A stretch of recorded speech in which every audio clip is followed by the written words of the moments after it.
Bonsoir.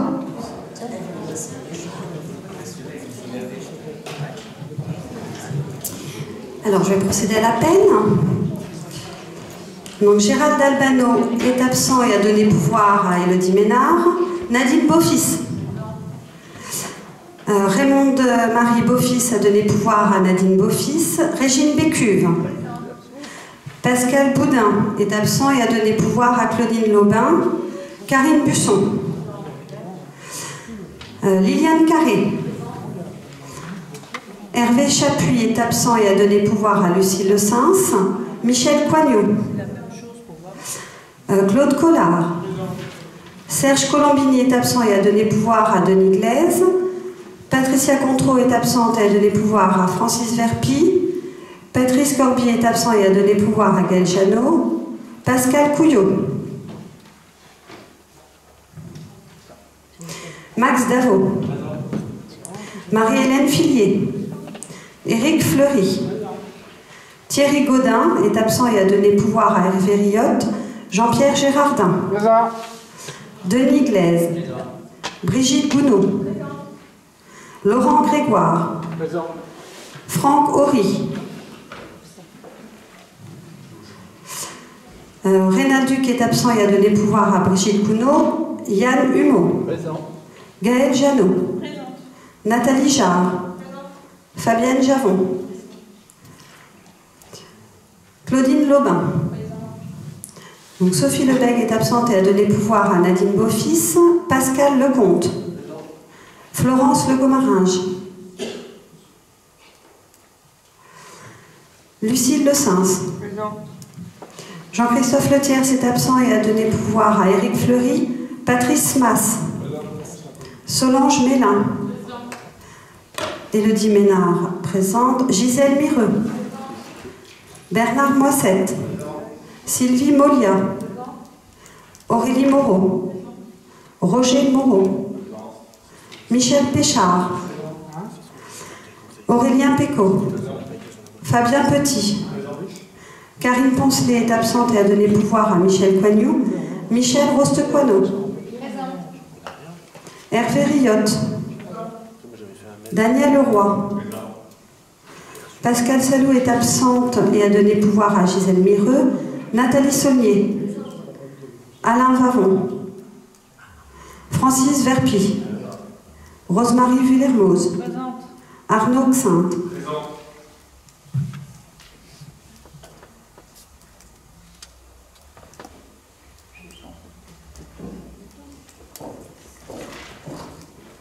Ah oui, non, c'est un message comme quoi il est en Bretagne.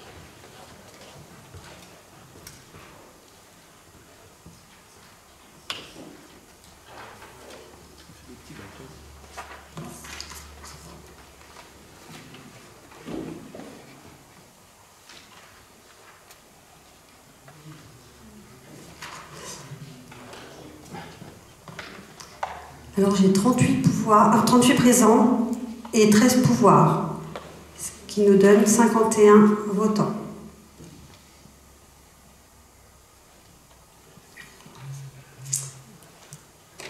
Alors il me faudrait un ou une secrétaire de séance qui se propose. Ah bah Claude, merci.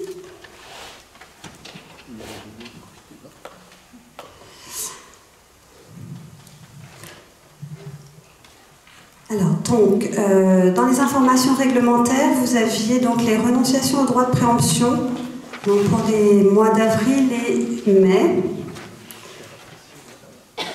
Et puis, on va passer du coup aux délibérations.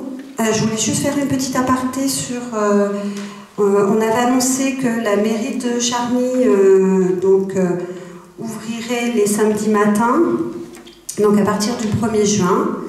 Donc les horaires de la mairie de Charny seront les suivants à partir de demain, donc du lundi au vendredi de 8h30 à 12h et de 13h30 à 17h30 et le samedi de 10h à 12h.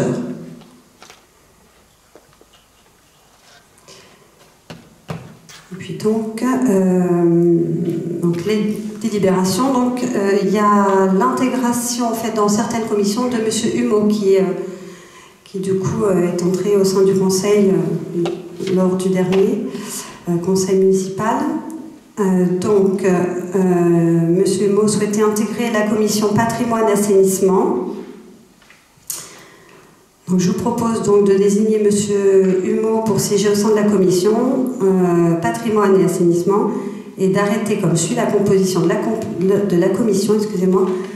Donc Gérald Albano, Nadine Beaufils, Karine Busson, Hervé Chapuis, Michel Coignoux, Claude Collard, Serge Colombini, Max Davot, Marie-Hélène Fillier, Sylvie Molia, Michel Rostecoineau, Daniel Roy, Alain Vavon, Rosemarie Villermoz, Pascal Boudin, Bernard Moisset et donc Yann Humeau. Donc je vous propose de procéder au vote. Qui est contre? Qui s'abstient? Je vous remercie. Donc M. Humeau souhaitait aussi intégrer la commission communication, numérique et culture.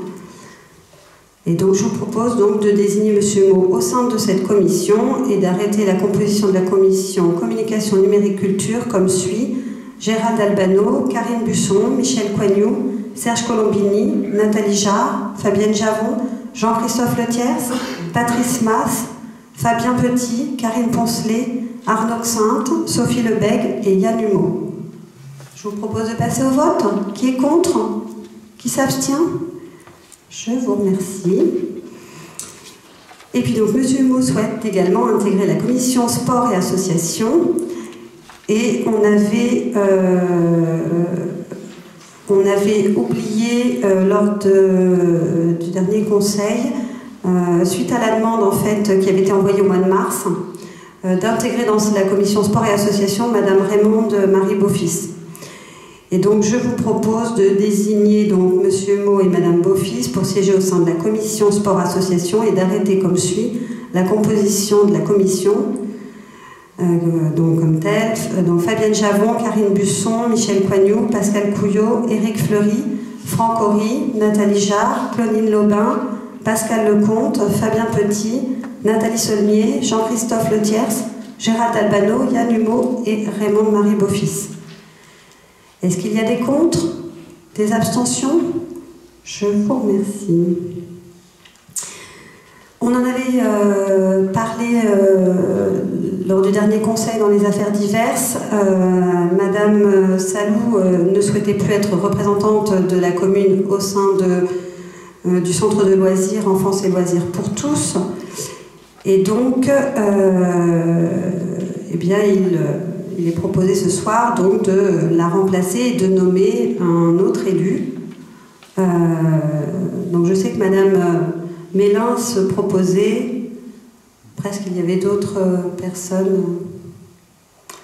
Eh bien donc je vous propose de nommer Madame Mélin, donc Madame Javon, Madame Legomaringe et Monsieur Pécaud pour représenter la commune de Charny-Aurette-Puisaye, donc à enfance et loisirs pour tous. Est-ce qu'il y a des contre? Des abstentions? Je vous remercie. Et puis donc, ce pourquoi nous nous sommes réunis ce soir, c'est parce qu'on devait absolument délibérer avant fin mai pour pouvoir transmettre le nécessaire au centre de gestion. C'est donc en lien avec les élections professionnelles en fin d'année.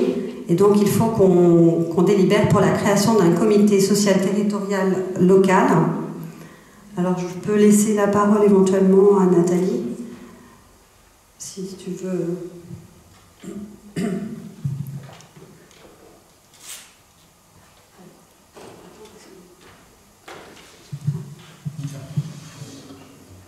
Ouais.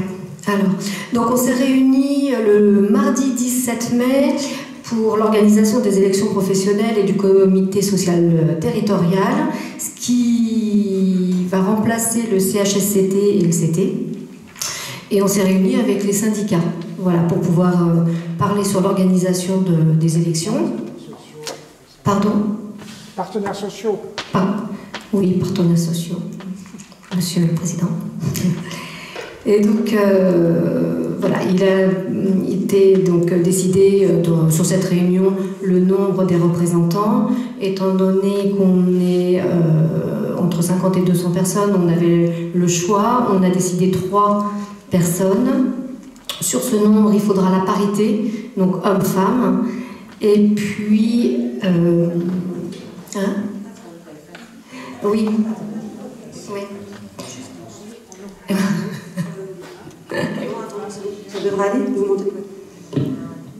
Alors, oui, après, en effet, on peut respecter la parité homme-femme, alors, mais surtout aussi entre les titulaires et les contractuels. Hein, si je ne me trompe pas, tu me reprends Jean-Pierre, hein, mais voilà, c'est... Et puis donc, c'est une réunion où il y a eu pas mal d'échanges, où on a défini les modalités. En lien avec les partenaires sociaux, on a décidé d'opter pour 3 représentants, aussi bien du collège des élus que du collège des agents. Et puis donc voilà, il faut en effet qu'on délibère ce soir pour la création de ce comité social territorial local. Est-ce que vous avez des questions éventuellement ? Les partenaires sociaux, ils proposaient combien, eux, de représentants ? 3. 3, pareil ? Oui. On a décidé en effet d'avoir autant d'agents que d'élus. Oui. Après, ce sont des élections qui ont lieu au mois de décembre. Oui, le 8. Voilà, donc il y a le calendrier. Le 7 octobre, c'est affichage des listes électorales. Le dépôt des listes des candidatures le 27 octobre, l'envoi des instruments de vote le 23 novembre et les élections professionnelles auront lieu le 8 décembre. Donc à la réunion, il a été décidé du modèle du bulletin de vote, la couleur des enveloppes, l'organisation de la journée. Voilà, tout s'est fait en bonne collaboration et donc on devait vous le présenter ce soir.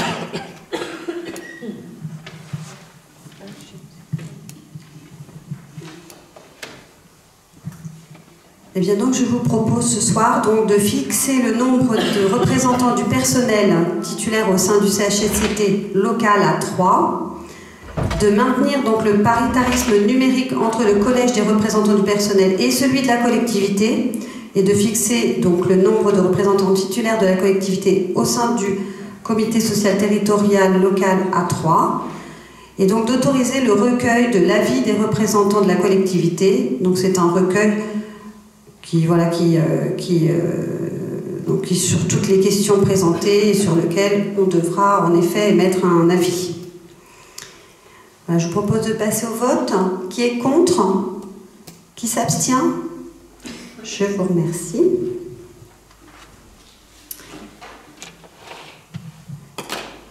Ensuite, on avait une délibération qui est un annule et remplace, une délibération que l'on a prise en 2020, par rapport au plan de financement et pour solliciter en fait une subvention donc, au titre de la DETR pour la réhabilitation des façades extérieures de l'église de Marché-Beton pour la phase numéro 2. On a déposé en fait le dossier l'année dernière et il s'avère que la préfecture nous demande de délibérer à nouveau parce qu'il considérait que la délibération prise l'année passée était trop ancienne. Donc comme nous allons redéposer le dossier, puisque les demandes ne se font plus, on va dire semestriellement, elles se font trimestriellement. Les études se font trimestriellement et on peut envoyer normalement les dossiers au fur et à mesure. Il convient donc du coup de reprendre une délibération. Cela nous a permis aussi de ressolliciter les entreprises et d'avoir des devis avec des prix, je dirais, actualisés. Voilà. Donc je vous propose ce soir de m'autoriser à conduire cette opération de réhabilitation et à signer tout document afférent à ce dossier, de m'autoriser à solliciter les crédits au titre de la DETR 2022 et donc d'inscrire les crédits correspondants au budget de cette année. Juste pour petite info avant qu'on passe au vote, entre le devis de 2020 et donc de 2022, il y a à peu près 17% d'augmentation. Voilà, pour information, donc c'est pas plus mal qu'on redélibère pour essayer d'obtenir un petit peu plus de subventions, parce que si le dossier avait été accepté avec la précédente délibération, on n'aurait pas pu prétendre à une subvention supplémentaire. Donc je vous propose de passer au vote. Qui est contre? Qui s'abstient? Je vous remercie. Et ensuite, on va délibérer pour les SRO sur le dernier secteur voilà, de Charny-au-Red-Puisé qui se trouve être le sud.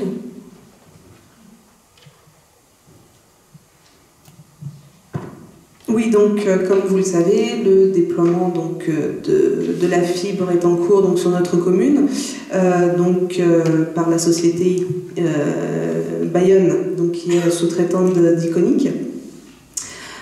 Donc par le biais donc, de 3 NRO et de plusieurs SRO. Donc ce point de délibération, c'est pour l'implantation des sous-répartiteurs optiques rattachés au nœud de raccordement de Saint-Martin-sur-Ouane. Donc ça fait partie donc, des équipements indispensables et sont le plus souvent, il s'agit le plus souvent d'armoires de rue situées généralement au cœur des zones bâties afin de faciliter les opérations de raccordement, d'exploitation et de maintenance des lignes optiques. Donc 3 SRO seront implantés sur la commune par le prestataire Bayonne et en charge donc du déploiement de la fibre sur la plaque du NRO de Saint-Martin-sur-Ouane.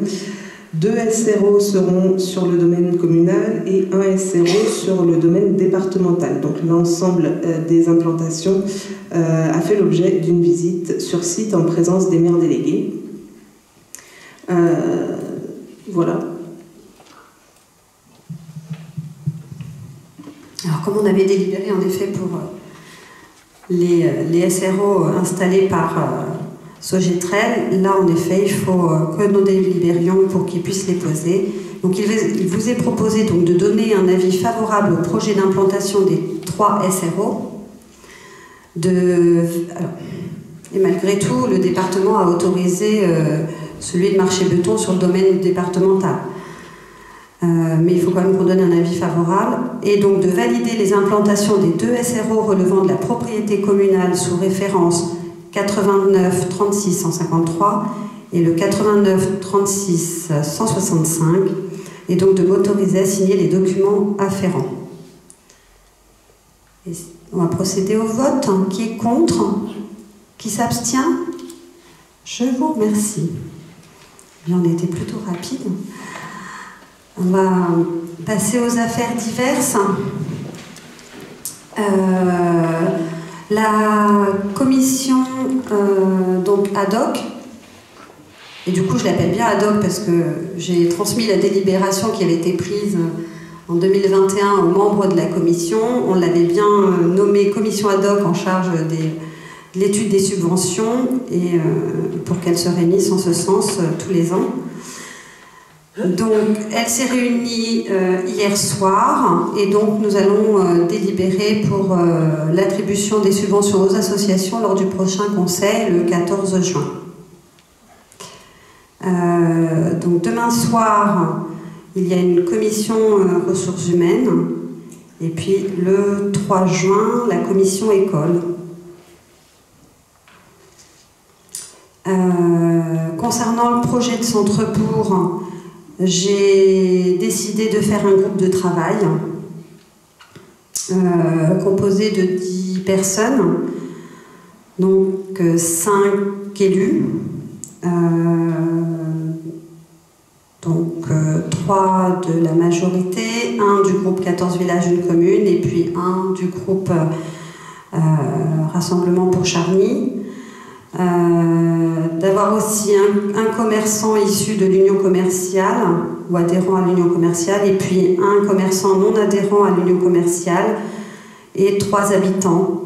Et je suis en train de chercher aussi une personne extérieure, un intervenant extérieur qui pourrait nous aider en matière réglementaire pour ce dossier-là. Et donc, voilà, il est prévu que l'on se réunisse pour travailler et de mettre tout à plat et de travailler conjointement pour proposer quelque chose d'attractif pour notre centre-bourg et notre commune.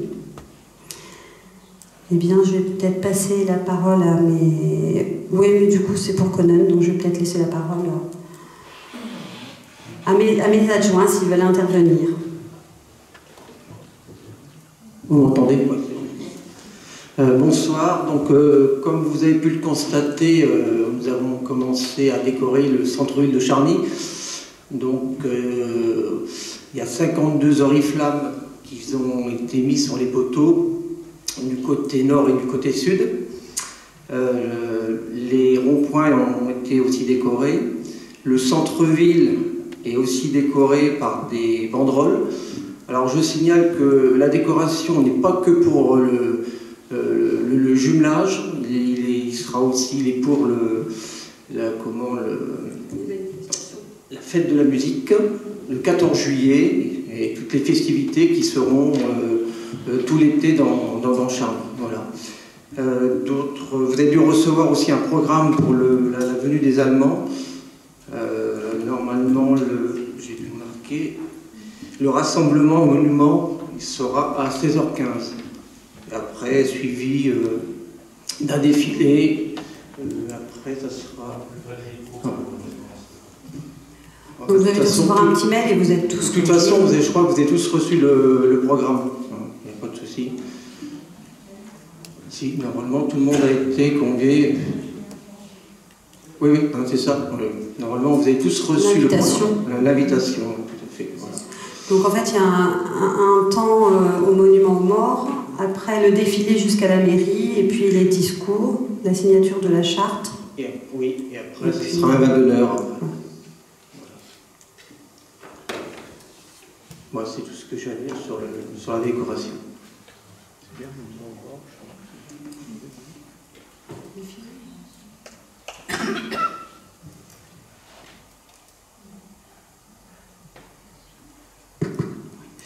Donc, au dernier conseil communautaire, ceux qui y étaient, il a été annoncé, de façon, je dirais, ironique, du président en charge de la santé, que des installations prochaines seraient à venir au niveau dentaire et médecin. Voilà. Donc, je ne peux pas trop vous en dire plus pour l'instant.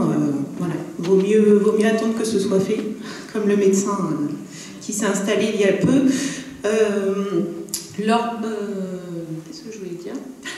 Si tu peux préciser qu'un gériatre, c'est aussi un généraliste et qu'il ne faut pas avoir... Ah oui, le médecin qui s'est installé est gériatre, mais aussi généraliste. Monsieur Péchard, si vous voulez intervenir, mais voilà, il a tout à fait des compétences pour soigner tout le monde. Donc c'est juste un petit souci administratif à voir avec l'ordre national, mais ça devrait se rétablir prochainement.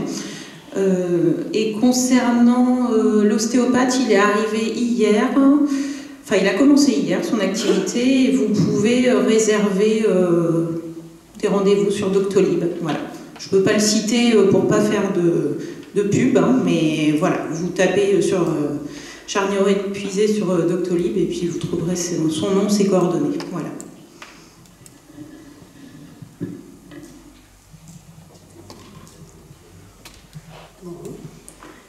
Est-ce qu'il y a des questions?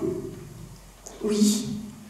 Concernant le fauchage des banquettes et des chemins verts, c'est programmé pour? C'est programmé pour là, juin. On est en train de... Alors là, on a signé l'ordre de service pour les chemins goudronnés. Et les chemins verts, alors de mémoire, j'ai une des entreprises, là il faut qu'on fasse l'ordre de service, elle devrait intervenir le 13, ça doit être ça, le lundi 13 juin, je crois. Donc ça c'est l'entreprise qui fait, on va dire, la partie sud du territoire. Elle va faire, elle avait, je crois, deux communes à terminer en passe, c'était quoi, passe d'hiver, de mémoire. Donc, il y avait Marché-Beton et Péreux, et là, ça suit avec les communes pour la passe de printemps. Donc là, mois de juin, ça commence.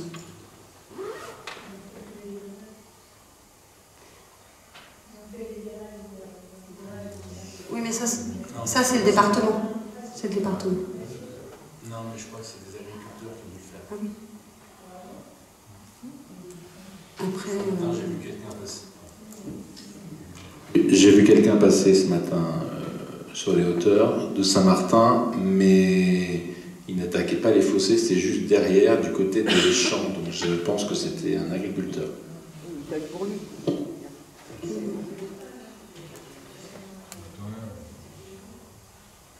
Je sais pas. Après, au niveau des zones dangereuses, les routes départementales sont en effet faites. Alors au niveau des panneaux, de la signalétique, elles sont faites par le département. Oui, nous, il va falloir qu'on se dépêche parce qu'il va y avoir des zones dangereuses également sur les petites routes, tellement que l'herbe est haute et on ne voit plus rien dans les carrefours. Hein. Oui. Donc c'est aussi de la sécurité. Oui. Non, mais après, voilà. Moi, j'ai demandé il y a une dizaine de jours pour savoir à quelle période, en fait, ça se pratiquait aussi. Hein.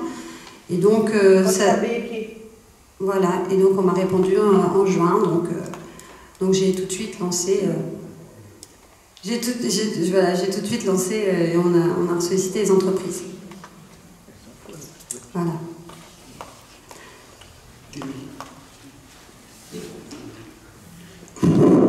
Donc, en tant qu'adjoint, j'ai commencé à regarder le matériel qu'on possède. J'ai eu déjà quelques désagréables surprises dans l'entretien. Nous avons du matériel en double, du matériel normalement des tracteurs qui ne servent pas. Donc je vais faire un récapitulatif de tout ça. Et au mois de septembre, dans la commission voirie, eh bien, je vous exposerai tout ça. Mais vous allez être surpris parce que... Bonjour les dégâts, hein. Il y a du boulot. Hein. C'est tout. Et puis là, au service finance, on est en train de recenser, je dirais, tout ce que l'on peut avoir et qui est amorti. Et on va se renseigner, mais on a trouvé quelques aberrations, donc on va voir. On a la trésorerie aussi qui nous dit que ça ne va pas du tout, donc on repose les choses là avec les agents, et puis en effet, on vous transmettra une liste du matériel en bonne et due forme. On a aussi... le souci, c'est qu'il y a du matériel qui provenait de certaines communes et nous, c'est rentré dans l'actif de manière globale. Et donc là, il va falloir qu'on essaye de trouver la valeur de chaque matériel dans cette enveloppe globale. Parce qu'en effet, là, on a fait des sorties, hein, on avait des épaves. Donc là, c'est pareil, j'ai fait enlever... on a fait enlever. Merci. Les épaves de, par exemple, scooters volés qu'on récupérait et qui n'étaient pas, dont les collectivités ne souhaitaient pas récupérer ou que les propriétaires, voilà, donc c'était chez nous. On avait aussi, nous, des épaves, on avait récupéré dans d'autres circonstances d'autres épaves. Donc là, on est en train de faire un tri et d'évacuer tout ça. Et puis de sortir des stocks qui nous appartenaient. Donc on continue nos petits travaux d'investigation de fourmis. Voilà. Est-ce qu'il y avait d'autres questions? Non? Eh bien, oui. Marché voirie. Alors le marché voirie, on est en train de le... Vas-y. Oui. Le marché voirie, donc Monsieur Bouillon est arrivé, le nouveau directeur des finances, il y a quelques temps. Il s'est donc lancé dans la rédaction de ces deux marchés pour le lot 1 et le lot 2, puisque cette année il n'y avait pas de lot 3. Et comme c'est la première fois qu'il faisait ces marchés, on prend un consultant une demi-journée qui est spécialisé dans les marchés publics pour bien vérifier que ce soit au carré, et ça sera donc lancé dans les prochains jours. Une autre question. Après, il y avait d'autres. lancé dans les prochains jours, ça va être le goudronné quand? En octobre? Le plus vite possible, on avait pris du retard là-dessus, mais voilà. Pour éviter qu'on fasse du boulot comme l'année dernière. Hein. Absolument. Le goudronnage de On est d'accord, on est d'accord. Alors, il faut dire apparemment qu'il y avait un problème aussi de liant, de colle. Voilà. Donc ça s'est fait dans beaucoup de communes, ça a été le cas. Mais voilà, bien évidemment. Par contre, c'est sûr que, à mon avis, les travaux ne seront pas effectués avant septembre. Et cela dit, oui, c'est des questions de liant dits écologiques qui ne collent pas, qui sont censés mieux coller quand il fait chaud. Sauf que c'est ce qu'ils ont fait aussi entre Perreux sur la D57, Perreux et Saint-Martin, de l'autre côté jusqu'à Marché-Béton, de Marché-Béton jusqu'à Chambolle. Je l'ai pris plusieurs jours de suite, ça colle toujours pas bien. D'ailleurs, pour les travaux de l'année dernière, parce que j'aurais pu faire l'aparté, les travaux qui sont à refaire, on ne l'avait peut-être pas dit, mais ils seront refaits en septembre, de mémoire. Oui, ça, c'est ce qu'on a.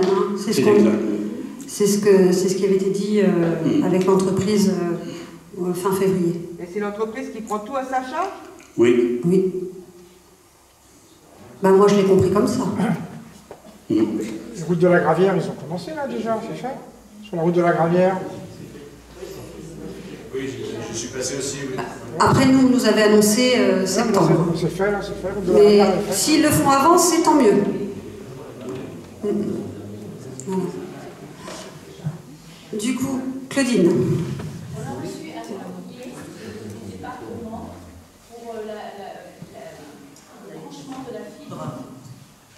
Alors, il y a des gens qui ont posé la question, est-ce qu'on pourrait avoir une réunion d'information pour pouvoir cibler lequel qui serait le mieux à prendre voilà. Je ne sais pas si je m'explique bien. Si. Mais voilà, parce que là, ils sont un peu dans l'expectative et ils ne savent pas trop vers qui se... Bon, je vais vous répondre. Enfin, on était deux ce matin avec Bernard, nous avons été à une réunion à la Ferté-Laupière avec le département, il y avait le président du conseil départemental qui nous parlait de la fibre. Donc la fibre, on l'aura au deuxième semestre 2023. Et alors, je n'ai pas les documents là, mais on aurait pu les amener, on pourra les développer dans une autre réunion. Sauf qu'à l'heure actuelle, il n'y a que le Orange qui a accepté de financer les travaux parce qu'ils vont du SRO, ils vont tirer soit aérien, soit souterrain jusqu'à une petite boîte et là, l'opérateur se raccordera là jusqu'aux maisons. Sauf Orange a accepté de payer. Et SFR, non. C'est ça, Bernard. Alors, ça va être risque de se poser problème s'il y a des opérateurs qui ne veulent pas participer au financement. Hein. Bon, après, il faut laisser Orange installer et puis les autres suivront. Voilà. Laisser en bonne voie. Et Free, ils ont dit quelque chose, non? Free. Et ils ne nous l'ont pas dit. Est-ce que j'ai installé depuis longtemps en plus? On nous a dit ce matin, c'est que le département organisera des réunions dans les communes quand ce sera le moment de faire l'information aux habitants pour faire les branchements. Donc pour le moment, il faut attendre. Oui, parce que c'était surtout à ce niveau-là, je crois que c'était pour le branchement, comment il fallait procéder. Alors donc je pense que les gens, ils aimeraient bien être au courant de comment ça va se passer. Ouais, mais ça, il faut attendre que le département fasse les informations et puis... Oui, ben maintenant, je pourrais dire. Ouais.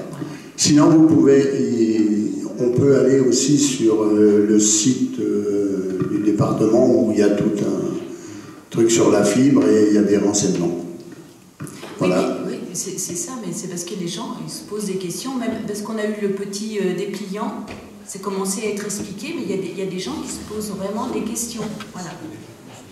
Alors je pense qu'il faut dire aux gens d'être patients. Hein. Le président du conseil départemental nous a dit que quand il y a eu la mise en place de l'électricité dans les habitations, ça a pris 20 ans quasiment pour amener l'électricité partout. Là, la fibre, elle va arriver en 3 ans. Donc il faut un petit peu de patience quand même. Non, mais c'est surtout aussi que on a tout mis en place pour installer les NRO, les SRO, etc. Et dans notre dos, le département fait des communications qu'on ne maîtrise pas. On a toujours dit que la fibre arriverait premier semestre 2023, plutôt fin du premier semestre pour la partie nord du territoire, et sans doute deuxième semestre 2023 pour le sud. Donc on a encore le temps un peu d'expliquer ça aux gens. Mais voilà, pour l'instant on était vraiment dans la partie très technique qui concerne la délégation de services publics, donc l'installation du maillage, et la finalisation sera après. Donc je pense qu'on fera, comme tout est assez rapide du côté de Bayonne, ils se sont bien rattrapés par rapport au retard qu'ils avaient pris sur Sogetrel qui avait la partie nord. Je pense qu'à la rentrée de septembre, Nathalie organisera une communication autour de la fibre, ce qui nous laissera en plus derrière de septembre l'installation véritable, au moins 6 à 8 mois, et les gens seront informés. Voilà. Il n'y a plus de questions?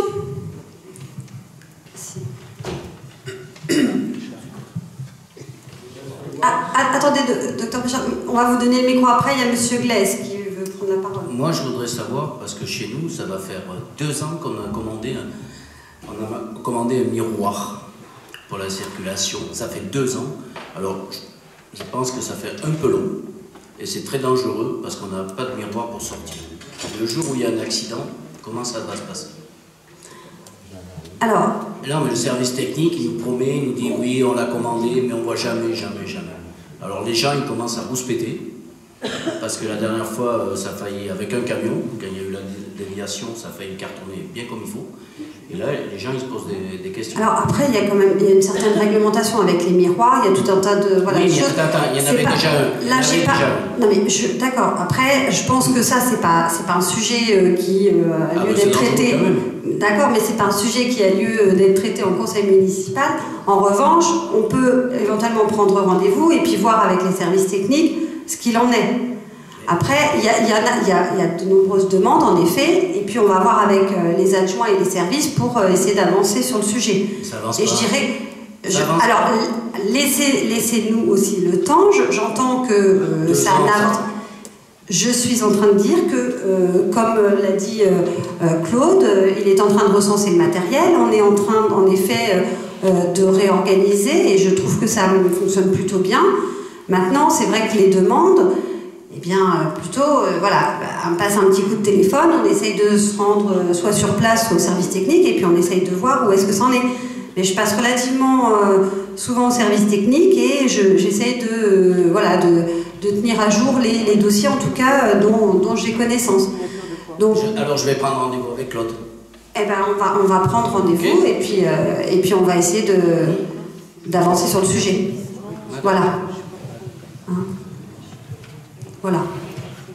Donc, docteur, on va vous apporter le micro. Alors, je voudrais savoir comment je peux faire pour qu'on puisse réparer la place qui est la place handicapée, qui est à côté de mon cabinet, parce que je ne sais pas comment les gens qui sont handicapés peuvent descendre en fauteuil roulant, parce que c'est un gros trou. Alors, par qui il faut que je passe? Est-ce que le président de la commission voirie peut venir voir? Et deuxièmement, est-ce qu'il serait possible d'éclairer le parking, parce qu'il n'est pas éclairé du tout, surtout quand il fait nuit, et je travaille tard, et donc on peut perdre ses lunettes, et on cherche pendant 3 jours. Voilà. Alors après, l'éclairage, ça va être une extension de réseau, et là, ça va... Après, il faut qu'on fasse éventuellement une demande de chiffrage auprès du syndicat d'énergie. Ça, on peut voir. Après, pour la place de parking, bon, j'en prends note, mais voilà, on va essayer de voir ce qu'il en est. Est-ce que c'est un trou sur... voilà, c'est un trou, c'est un affaissement de la... Eh bien, j'en prends note, on va voir, et puis puis on revient vers vous. Il n'y a plus d'autres questions? Bon, eh bien, je vous propose de lever la séance. Et puis je vous remercie. Et je vous souhaite une bonne soirée.